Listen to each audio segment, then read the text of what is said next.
오늘 장의 중심이 될 중요한 이슈앤 전략을 통해 정리해보도록 하겠습니다. 야천투자연구소 남인호 소장, 위즈웨이브 이권희 대표, 유진투자증권 김영재 이사, IM증권 이화진 과장과 함께합니다. 어서 오세요. 첫 번째 이슈부터 짚어보도록 하겠습니다. 오늘 실적 발표를 예고한 삼성바이오로직스가 올해 매출 4조 클럽에 진입할 전망입니다. 지난해 국내 제약바이오업계 최초로 매출 3조 원 시대를 연 데 이어 첫 4조 원대 실적을 내는 건데요. 자세한 내용 이화진 과장님께서 살펴주시죠. 네, 일단 오늘 이제 실적 발표가 있습니다. 어제 대략 한 1조 7천억 원에 관련된 수주 공급 계약을 맺었고, 그러면서 올해 수주 잔고만 4조 원 이상 돌파를 했습니다. 물론 지난 2분기 실적 발표 때도 물론 사공장에 대한 가동률이 빠르게 올라오게 되면서 실적도 굉장히 좋게 나왔었고, 자회사였던 삼성 바이오에피스 쪽에 대한 그 바이오시밀러 마일스톤까지 지급이 되게 되면서 일단 2분기 실적이 굉장히 좋았던 흐름이 나왔습니다.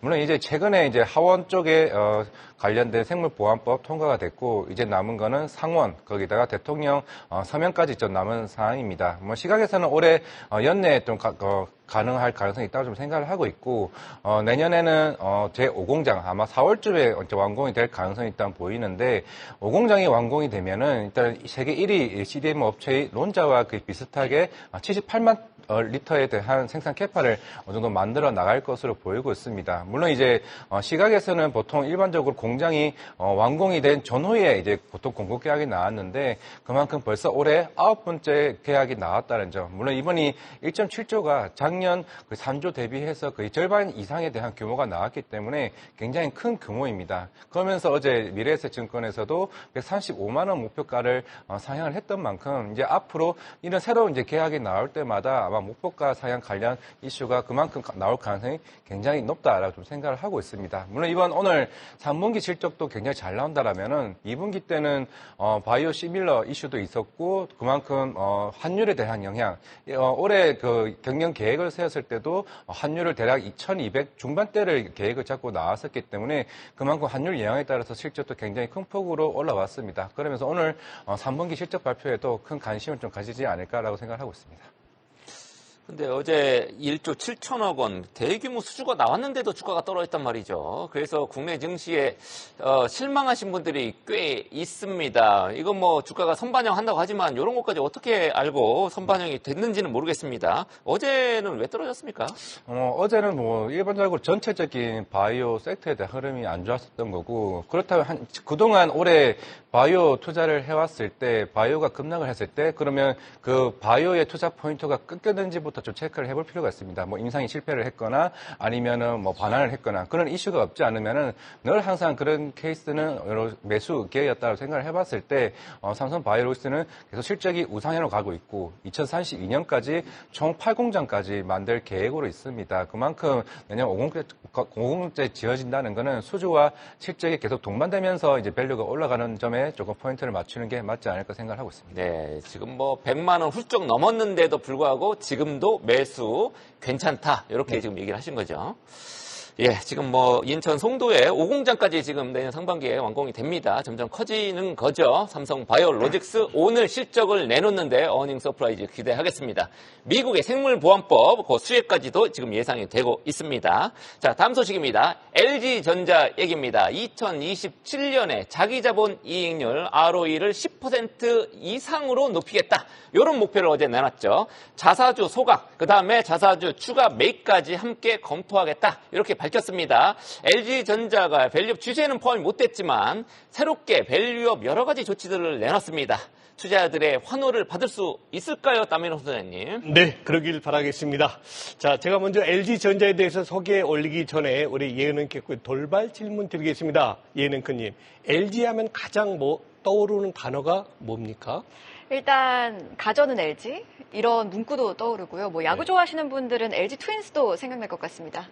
네, 맞습니다. 가전은 LG 트윈스, 쌍둥이 빌딩. 자, 옛날 같으면 맞았습니다. 딩동댕인데 지금은 80점입니다. 만일 이 자리에 조주환 CEO가 계신다면 LG가 어떤 회사입니까? 물어보면 그분은 분명히 이렇게 얘기할 겁니다. 2030777입니다. 이렇게 할 겁니다. 2030777이 뭐냐?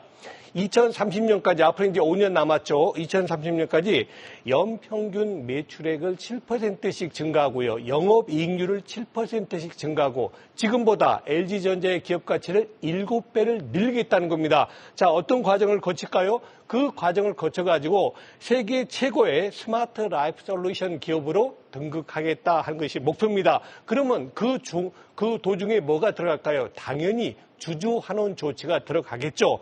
방금 조앵커께서도 말씀 주셨습니다. 아마 이제 주주 환원 조치에 대해서 지금보다는 좀 더 적극적으로, 지금은 이제 반기 6개월마다 한 번씩 배당 주지 않습니까? 이제 분기까지 한번 추구하겠다. 이것이 지금 LG전자가 추구하는 2030-777의 가장 핵심 내용입니다. 자, 이제 주가로 한번 들어가 볼게요. LG전자 정말 참 답답한 그런 주가 모양을 보이고 있죠. 금년 들어서 저점 얼마입니까? 9만 원대. 고점 얼마죠? 11만 원대 중반에 있었습니다. 1년 동안 계속 그 박스권에서 움직이고 있다 보니까 저는 이런 투자 전략을 제시하고 싶어요. LG전자는 9만 원대에 진입하면 매수 마인드로 접근하시고 반대로 11만 원 넘어가서 이제 12만 원 향해서 가면은 그때는 이제 올라가나 보다 하시지 말고 오히려 비중을 조금 축소시키는, 다시 말해서 9만 원에 사시고 12만 원 접근하면 물량을 축소하는 그런 전략을 권해드리고 싶습니다. 여전히 투자 비중은 어떻게 됩니까? 5% 정도는 LG전자를 보유하시는 게 좋겠다라고 말씀드리고, 마지막으로 어제 LG전자의 종가가 얼마입니까? 96,300원입니다. 자, 제가 아까 말씀드렸던 9만 원대에 들어왔기 때문에 매수를 해야 되는지 그렇지 않아도 되는지 그건 한번 우리 시청자 여러분들께서 잘 판단하시면 좋겠습니다. 네, 오늘 LG에너지솔루션 그리고 LG이노텍이 실적을 발표하죠. 실적 추이까지 함께 지켜보시면 좋을 것 같습니다. 뿐만 아니라 LG전자가 지난 8월 10대 그룹 중 처음으로 밸류업 공시를 예고한 지 약 2개월 만에 구체적인 청사진을 공개한 건데요. 더 많은 기업이 참여해서 시장의 활기를 더해주면 좋겠습니다. 자, 미국 대선 이제 2주 앞으로 다가왔습니다. 트럼프 후보의 당선 확률이 올라가면서 이른바 트럼프 트레이드 현상으로 달러가 강세를 이어가고 있는데요. 현재 미국 대선 양상과 함께 투자 전략은 어떻게 세워보면 좋을지 이건희 대표님께 여쭤볼게요. 네, 일단 지금 트럼프 당선 가능성 높아지면서 국내 증시만 좀 타격을 많이 받는 것 같은 느낌이어서 안타까운데, 일단 조금 긴 호흡으로 보면 좀 너무 단기 변동성에 휘둘리지 말자라고 말씀을 먼저 드리고요. 일단 왜 그러면 지금 트럼프가 당선 가능성이 높아지면서 문제가 생기냐면 20% 보편 관세를 하겠다라고 지금 이제 공약을 하고 있기 때문에, 관세를 20%를 보편적으로 다 모든 물건에다가 그 이상을 붙인다라고 하면 인플레이션 요인이 될 수 있고, 그러면 금리를 자극해서 금리가 올라올 수 있다라고 보고 있고요. 금리가 올라오니까 이제 돈의 가치가 올라오는 거기 때문에 달러 가치가 올라오고, 그럼 상대적으로 다른 통화들은 좀 약세를 띠는 그런 형태를 보시면 될 것 같습니다. 그래서 지금 최근에 이제 미국 시장 금리가 갑자기 급등한 이유도 여기에 있다라는 얘기가 또 좀 나오고 있고요. 그래서 지금 일부 트럼프 전 대통령 당선 확률이 상승하면서 트럼프 트레이드 수혜 자산으로 지금 달러가 지금 꼽힌 이유가 여기에 있다라고 보시면 되고요. 그만큼 이제 안전자산으로 여기는 달러에 대한 수요가 급증하고 있다라는 부분도 이제 이게 심리적으로 자극을 한 건데, 지금 이제 이거에 대해서 너무 우려 안 해도 된다라고 얘기하는 쪽에서는 2016년에 이제 첫 당선됐을 때도 시장에서는 이제 동물적 야성, 애니멀 스피릿 해가지고 당선 이후에 3개월간 영세 기업들의 심리가 적어도 한 40년 만에 가장 긍정적으로 나타났던 경우가 있었고, 그다음에 개인 투자자들도 심리도도 굉장히 좋았던 적이 있었다라고 하면서 26년도에도 괜찮았다 이런 얘기를 지금 하고 있고요. 그리고 또 한 번 이제 세계 최대 자산 운용사 블랙록의 레리 핑크 CEO가 한 행사에서 얘기를 했는데, 이번이 일생 최대의 선거라는 말을 이제 듣기에 지쳤다. 이제 한마디로 다 중요한 선거라고 얘기하는데, 자기가 오랜 기간 동안 투자해 보니까 지나고 나면 별거 아니더라. 사실은 시간이 지나면 중요하지 않다라고 좀 언급을 했고요. 이분이 지금 블랙록이 좀 운영하고 있는 자금이 우리나라 돈으로 한 1경 5천조 정도 되고, 달러로는 한 11조 5천억 달러 이상이 되는데, 이렇게 운영하시는 분이 지금 너무 단기 변동성에 너무 휘둘리지 말아야 된다라고 얘기를 하고 있는 것 같고요. 또 이제 이게 이렇게 발생된 이유는 지금 베팅 사이트, 여론조사보다는 베팅 사이트에서 트럼프 전 대통령의 당선 지지율이 이제 급증하면서 나온 건데, 베팅 사이트라는 건 결국에 한마디로 그쪽으로 돈을 많이 걸면 그쪽 건 사람이 많을수록 올라가는 건데 퍼센테이지가 지금 트럼프 당선 확률이 63.9%, 뭐 해리스 부통령이 36%까지 떨어지는 조사도 나왔습니다. 근데 일단 이 베팅 사이트에 대한 문제점도 제기를 하면서 해외 일부 계좌에서 거대한 자금이 베팅 사이트에 일부 너무 치우치게 트럼프에 좀 투자를 베팅을 했다라는 얘기도 좀 나오고 있고요. 그래서 앞으로 이런 것들 선거 관련 베팅은 좀 하지 않는 게 맞지 않나라는 지금 미국 의회에서 또 이제 문제점을 제기하기도 하고 있습니다. 그래서 뭐 물론 이제 대선이 끝나봐야 알겠지만 그 사이에는 조금 너무 피해주 수혜주 쫓아다니시는 것보다는 조금 더 중립적이고 좀 좋아질 수 있는 기업을 찾는 게 오히려 좋지 않을까 생각하고 있습니다. 네, 단기 변동성에 유의하라는 그런 얘기였습니다. 미국 대선 지금 2주도 안 남았습니다. 제가 그렇게 긴장되는지 모르겠지만 지금 현재 베팅 사이트 이런 거 보더라도 트럼프 당선 환율이 조금씩 올라가고 있습니다. 이에 따라서 국내 증시에도 큰 영향을 끼치고 있는데 조금 장기적으로 보자 이런 말씀도 같이 해주셨네요. 자, 다음 소식입니다. 요즘 아파트를 반복적으로 외치는 노래 다들 들어보셨을 겁니다. 블랙핑크 로제의 신곡 아파트 열풍 덕분에 YG 플러스 주가가 2거래일 연속으로 상한가를 쳤습니다. 요즘 서울의 아파트 값도 오르고 아파트 노래도 상한가 얼마나 더 이어질지 이번 투자 전략 김영재 이사한테 들어보겠습니다. 네, 말씀하신 대로 YG 플러스가 이틀 연속 상한가 기록했는데 로제 신곡 아파트의 상승세를 좀 확인했기 때문이다라고 볼 수 있습니다. 그제 첫 상한가를 기록할 때는 국내 멜론 시스가 차트 톱 101이라는 점이 부각되었었는데 어제 상한가는 아파트가 그 음원 다운로드 사이트 스포티파이 미국과 글로벌에서 1위에 올랐고 또 유튜브 조회수가 8천만 회 이상 기록하면서 음원 유통사인 YG 플러스에 좀 투심이 좀 집중되었다라고 볼 수 있겠습니다. 로제 아파트 12월 초순 발매될 첫 싱글 앨범 로지 수록될 12곡 중에 한 곡인데요. 아파트로 이어지는 중독성 강한 멜로디와 여기에 세계적 팝 아티스트인 브루노 마스와의 협업이 돋보이는 곡으로 이제는 빌보드 핫100 순위에서 K-팝 여성 아티스트 최고 순위였던 13위를 뛰어넘을지가 지금 관심사가 되고 있는 상황입니다. 당분간 이제 블랙핑크 멤버들이 개인적인 활동을 하는 상황에서 이렇게 솔로 앨범 활동에 대한 인기몰이는 결국 내년 하반기 지금 예상되는 그 블랙핑크 완전체 활동에 대한 기대감을 더 높일 수 있는 이슈로서 YG 플러스 YG 엔터의 실적 정상화 기대감에 매우 긍정적인 이슈다라고 볼 수 있습니다. 일단 투자 전략 측면에서 YG 플러스가 이틀 연속 상한가로 지금 신규 매수하기에는 좀 부담스럽다고 할 수 있는데 향후 주가가 추가적으로 또 상승이 나오기 위해서는 어떤 빌보드 차트를 좀 확인해야 되지 않냐라고 보고 있어서 단기 숨고르기 과정이 필요하다라고 할 수 있겠습니다. 시각을 넓혀서 YG 엔터테인먼트 같은 경우에는 3분기 실적은 적자 예상이지만 4분기부터 2NE1 공연과 베이비 몬스터, 트레저 컴백으로 인한 어떤 흑자 전환 성공 이후 내년에는 거의 2022년에 기록했던 영업이익 466억 원을 초과하는 영업이익이 예상된다면서 장기적 관점에서 접근이 좀 유효하지 않을까라고 판단을 하고 있는 상황입니다. 네, 이렇게 엔터지 투자 전략까지 들어봤는데요. 오늘 아침에 나온 가장 빠른 리포트와 공시도 확인해보고 오시죠. 박정은 캐스터가 준비했습니다. 오늘 아침에 나온 리포트 정리해드리는 가장 빠른 리포트 앤 공시 시간입니다. 오늘은 아직 상향 리포트 없이 하향과 유지 보고서들만 발간이 되는데요. 먼저 현대건설에 대한 보고서가 6개 발간된 가운데 증권사들이 낮게는 39,000원, 높게는 43,000원의 목표 주가를 제시하면서 하향하거나 유지에 나섰고요. LX 세미콘의 점유율 회복과 신사업 성공이 필요하다는 키움증권의 진단도 있었습니다. 한편 어제 인도 증시 상장을 마친 현대차의 목표가 34만 원으로 유지됐고요. 이번 주 카나나를 공개하는 등 개발자 컨퍼런스 이프 카카오를 마친 카카오의 목표가는 6만 원으로 제시가 됐습니다. 먼저 원익 QNC 보고서부터 체크해보시죠.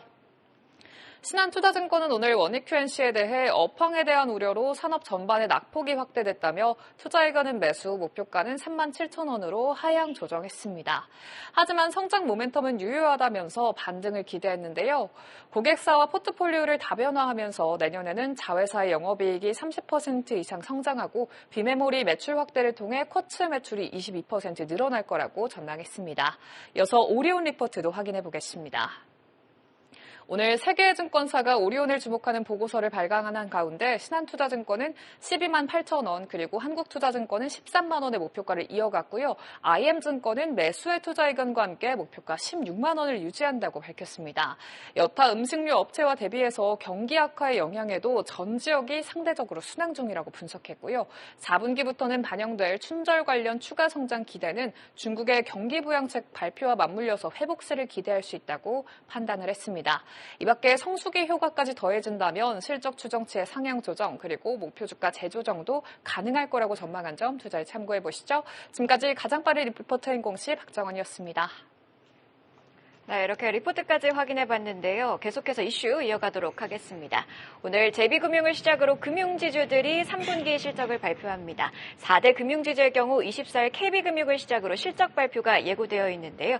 금융지주들이 3분기에도 호실적을 예고했다고 합니다. 남인호 소장님, 그 배경 한번 살펴주시죠. 네, 금년 초만 해도 사실은 우리 주식 투자자분들 중에서 은행업종에 관심을 크게 갖는 분이 많지 않으셨을 겁니다. 저도 그때는 별로 관심이 없었습니다. 왜 그럴까요? 두 가지 악재를 내포하고 있었기 때문입니다. 좀 아시는 대로 금년 상반기에는 홍콩 ELS 우려, 홍콩 ELS가 워낙 주가가 떨어지다 보니까 이제 뭐 원금이 다 날아간다는 그런 걱정까지 있었지 않습니까? 그것이 가장 큰 것이고, 다음 두 번째 뭡니까? 금년 상반기, 특히 2분기 때 부동산 PF 부실화 우려가 컸었습니다. 이 두 가지 악재를 가지고 있기 때문에 그 누구도 은행업종에 대한 적극적 매수를 하지 않았었는데요. 자, 그건 결국 큰 어떤 문제점을 도출하지 않고 잘 마무리가 됐습니다. 홍콩이 이제 뭐 최악은 아닌 상태로 마무리됐고요. 다음 두 번째, 부동산 PF 어떻습니까? 2분기에 각 은행들이 그 부실 충당금을 거의 다 적립을 끝냈습니다. 그 얘기는 무슨 얘기입니까? 더 나빠질 일이 없다. 만일에 어디가 터진다고 해도 은행이 입을 손실은 그렇게 크지 않다라고 정리하겠습니다. 자, 이제 곧 3분기 실적 발표할 건데요. 저도 깜짝 놀랐습니다. 여러분, 과거에는 1년 동안 은행이 1조 원 벌었다면 정말 놀랄 수익 아닙니까? 그런데 요즘은 1년이 아니에요. 분기, 즉 3달에 한 번씩 1조 원을 넘나드는 그런 수익을 냅니다. KB금융을 대표적으로 1조 5천, 신한이 1조 3천, 하나금융도 1조 원을 넘어설 걸로 예상되고 있고요.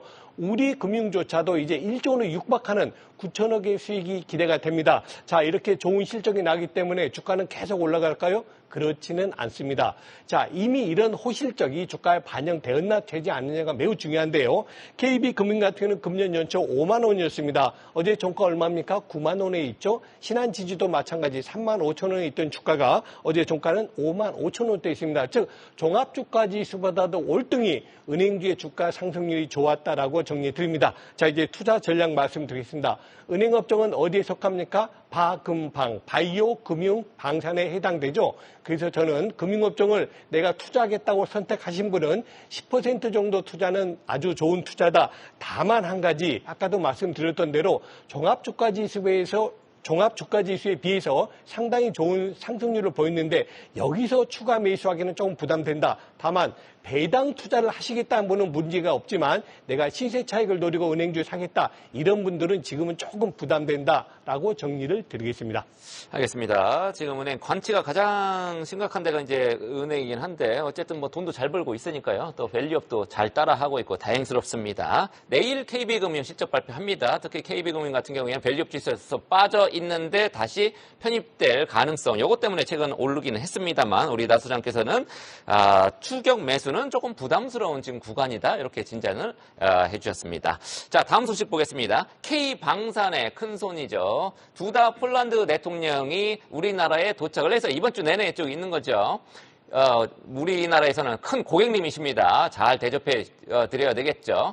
국빈 방문 일정 25일까지 계속 되는데 방산의 선물 보따리를 얼마나 더 풀지가 관심입니다. 이건희 대표님, 어떻게 보고 계십니까?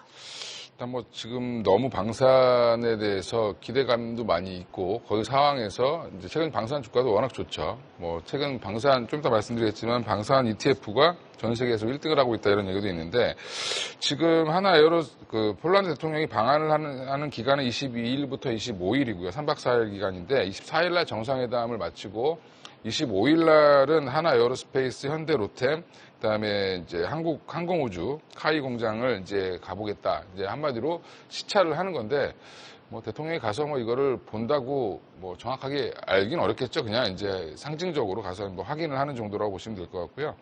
폴란드 정부가 이제 이르면 다음 달 이제 11월에 한국과 2차 계약을 체결할 가능성이 부각되고 있는 중이고요. 하나 에어로스페이스 같은 경우 이제 K4, K9 자주포 같은 경우는 2차 계약을 이미 좀 마쳤다고 알려졌고, 현대 로템은 아직 이제 K2 전차 2차 수출 계약 관련돼서 조금 이행 계약이 아직 미체결로 되어 있다라고 알려져 있어서 이게 아마 좀 마무리되지 않을까 생각을 하고 있고요. 그래서 다음 달에 이제 K2 전차의 2차 계약, 그 다음에 오르카 프로젝트에 또 관심이 많으실 텐데, 이게 하이브리드 잠수함 관련된 사업 논의가 이제 방안의 핵심인데, 우리나라가 3,000톤급 잠수함 굉장히 잘 만드는 나라 중에 하나입니다. 그래서 지금 이 관련해서 지금 우리나라 이제 한국항공, 현대중공업, HD 현대중공업과 하나오션이 경쟁 중인데, 어디가 되든 일단은 이 프로젝트는 좀 진행될 가능성이 높다라고 좀 보고 있습니다. 그래서 이 두 가지가 아마 핵심 사안이 좀 되지 않겠나 좀 얘기를 하고 있고요. 두다 폴란드 대통령 방안이 이제 뭐 방안으로 하면서 연내 이제 계획 중인 무기 수출 2차 계약에 대한 협상에 탄력이 붙을 거로 지금 예상을 하고 있고, 이게 지금 수출입 은행에서 이제 대출 한도를 좀 늘려주는, 금융 지원을 늘려주는 그 한도를 좀 바꿔줘야 되는데, 그게 안 되면 우리가 현금으로라도 구매를 하겠다라고 지금 얘기하고 있는 게 폴란드여서 여전히 지금 갑 같은 을이 된 상황인 것 같습니다. 국내가. 여전히 그런 상황에서 국내 주식 상황들을 보면 하나 에어로스페이스, 현대 로템, 뭐 지금 다 뭐 LIG, 넥슨 할 거 없이 다 지금 사상 최고가를 가고 있는 중이고요. 약간 좀 더딘 게 한국항공우주지만 최근에 또 한국항공우주도 다시 올라오는 모습을 좀 보여주고 있는데, 이걸로 이제 이런 방산 기업들로 구성된 이제 ETF가 미국 뉴욕 증시에 상장을 한다는 소식도 알려졌습니다. 그래서 한화 자산운용, 한화에서 하는 거죠. 한화 자산운용에서 하는 플러스 코리아 디펜스 인더스트리 ETF를 상장한다라고 지금 미국 증권거래위원회에 제출을 했고요. 이게 두 달간의 신청을 거치게 되면 아마 내년 초에 상장할 예정인데, 이게 국내에 이미 상장되어 있는 플러스 K 방산을 벤치마킹한 겁니다. 그래서 그 ETF가 전 세계에서 지금 주요 외국 ETF에서 수익률 1위인데 연초부터 10월 18일까지 무려 67.61% 정도 상승을 했다라고 합니다. 그래서 뭐 국내 방산 기업들 미국 진출도 이거에 따라서 본격화될 예상도 좀 있기 때문에 미국 진출에 관련된 이슈도 좀 한번 주목을 해보시는 게 좋을 것 같습니다.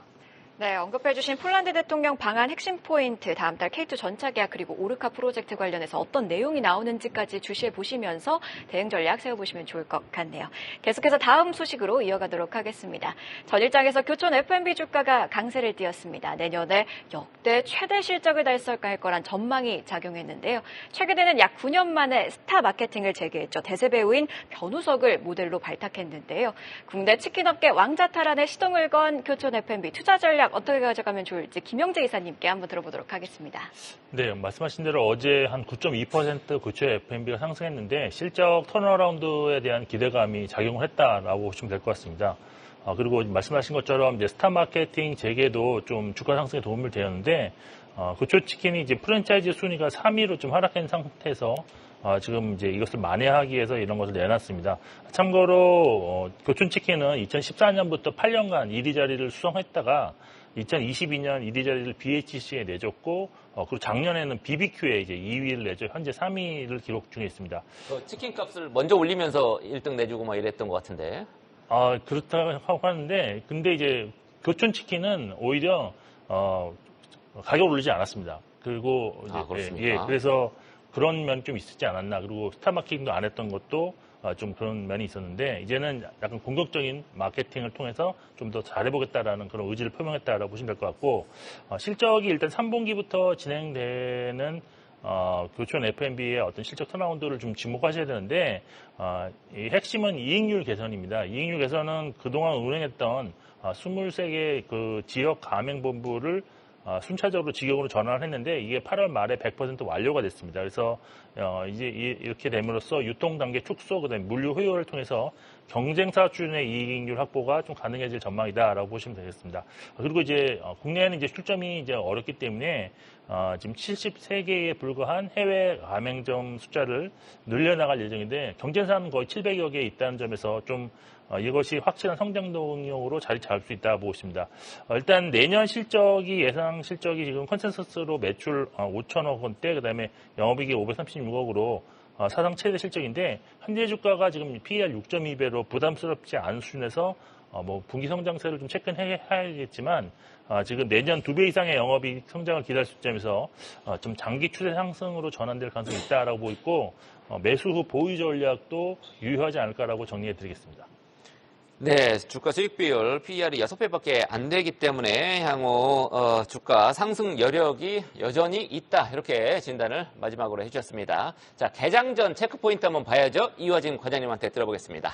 네, GM 실적 발표가 생각보다 굉장히 잘 나왔습니다. 사실 그냥 잘 나오기보다는 일단은 전기차 판매 데이터가 이제는 이제 어떻게 테슬라 다음으로 전기차를 팔면 팔수록 이익이 증가하는 이제 구간에 이제 왔다는 포인트가 좀 굉장히 중요한 흐름이라고 생각하고 있습니다. 일단 지난 GM 인베스터 데이에서도 얘기를 해왔다시피 그만큼 올해 20만 대에 대한 전기차 판매 가이던스는 계속 유지한다라고 했던 만큼 오늘 전기차 관련 이슈가 좀 시장에서 관심을 좀 받지 않을까 생각을 하고 있고 그렇다면 이제 내일 새벽에 또 테슬라가 실적 발표가 있습니다.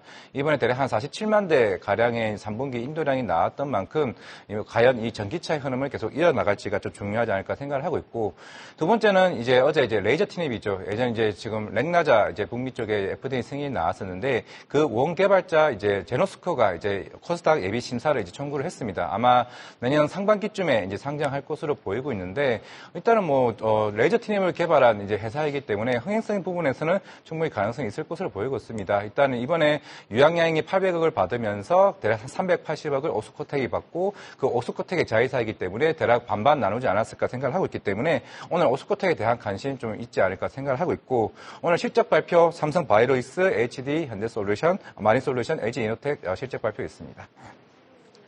네, 이슈앤 전략 네 분의 전문가와 함께 개장 전 꼭 확인해야 할 뉴스들 체크하고 전략까지 세워봤습니다. 고맙습니다. 계속해서 다양한 경제 이슈를 알고 싶다면 구독과 좋아요, 알림 설정 부탁드립니다. AI 캐스터 권미정이었습니다.